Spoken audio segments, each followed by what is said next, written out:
தெலங்கானா மாநிலத்தில் குடிசைகளை காலி செய்ய வந்த ஜேசிபி மற்றும் டிராக்டர் வாகனங்களை அதிகாரிகளுடன் சேர்த்து விரட்டியடித்திருக்கிறார்கள் அப்பகுதி வாசிகள். குடிசைகளை அகற்றக்கூடாது என்றும் தங்களது முன்னோர் காலத்திலிருந்து இந்த பகுதியில் தான் வசித்து வருவதாகவும் பகுதி மக்கள் கூறியிருக்கிறார்கள். விவரங்களை விரிவாக வழங்க செய்தியாளர் கிரண் இணைப்பில். கிரண், உங்கள் விவரங்களை தரலாம். வணக்கம் கோபாலகிருஷ்ணன்.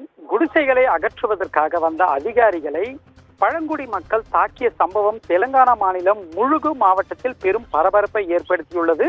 முழுகு மாவட்டத்தின் ஏட்டூர் நகரம் மண்டலத்தில் ரோஹிர் பீட் பகுதியில் உள்ள சால்பாகா சாலையை ஒட்டிய காட்டு நிலங்களில் பழங்குடியின மக்கள் பூர்வீகமாக வீடு கட்டி வாழ்ந்து வருகின்றனர்.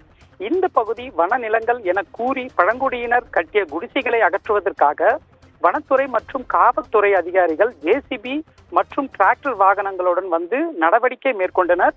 இதற்கு பழங்குடியினர் கடுமையாக எதிர்ப்பு தெரிவித்தனர். மேலும் பழங்குடியின மக்கள் அதிகாரிகள் மீது கட்டைகள் மற்றும் மிளகுத்தூள் கொண்டு தாக்குதல் நடத்தி ஜேசிபி வாகனங்களின் கண்ணாடிகளை உடைத்து விரட்டி அடித்தனர். இந்த நிலையில் பழங்குடியினர் தங்கள் முன்னோர்கள் வாழ்ந்த காலத்திலிருந்து இந்த நிலங்களில் வசித்து வருவதாகவும் இது தங்கள் சொந்த நிலம் என்றும் அதை காலி செய்ய பேச்சுக்கே இடமில்லை என கோபத்துடன் ஆவேசமாக தெரிவித்தனர். இந்த சம்பவத்தால் அப்பகுதியில் பதற்றமான சூழல் நிலவுகிறது.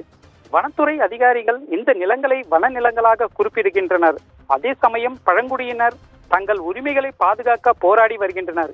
இறுதியாக வனநிலங்கள் என கூறி அதிகாரிகள் கையகப்படுத்துவார்களா அல்லது முன்னோர்கள் முதல் வாழ்ந்து வரும் நிலமாக பழங்குடியினர் வசம் இருக்குமா என்பது பொறுத்திருந்துதான் பார்க்க வேண்டும். கோபாலகிருஷ்ணன்.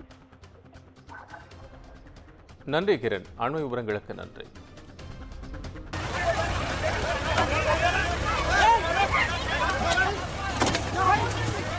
Hey!